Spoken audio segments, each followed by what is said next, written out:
বন্ধুরা, সকালে ঘুম থেকে উঠলাম। ওই সরি, দুপুর হয়ে গেছে। তখন আর একটু ঘুমিয়ে নেই। তো বন্ধুরা, এখন বাজছে দুপুর দুটো। তো ছোট্ট করে একটা 2 ঘন্টার পাওয়ার পয়েন্ট দিলাম। তো বন্ধুরা, তোমরা জানো যে ঘুম থেকে তাড়াতাড়ি ওঠা উচিত। তাই আমি এখন উঠবো। পনেরো তো স্টার্ট।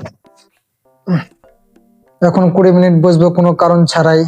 তো বন্ধুরা, আমি এখন কোনো কারণ ছাড়াই অন্য ঘরে বসতে এসেছি। বন্ধুরা, আমি অনেক শক্তি সঞ্চয় করে ব্রাশ করতে গেলাম, কেননা আমি কোথাও না কোথাও মনে করি প্রত্যেকদিন ব্রাশ করা উচিত। একদিন ব্রাশ করা মিস হয়ে গেলে পরের দিন 2 বার ব্রাশ করা উচিত। তাই আমি আজকে 7 বার ব্রাশ করেছিলাম। হ্যালো।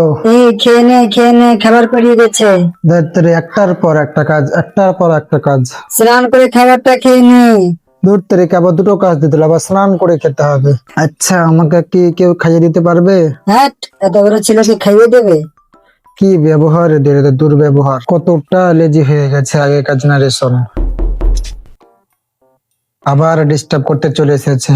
বন্ধুরা বারবার ডিস্টার্ব করতে চলে আসছে বলে আবার প্রথম থেকে ঘুমাতে হবে। আরে আর কত ঘুমাবি? ও, সীমার একটা সহ্য আছে। কার সহ্য আছে? না মানে সহ্যের একটা সীমা আছে। সারাদিন কঠোর বিশ্রামের পর এখন একটু রেস্ট নিচ্ছি, কেননা আরেকটু পর অনেক বিশ্রাম নিতে হবে। 2000টা রিলস দেখা সম্ভব কি আজকে?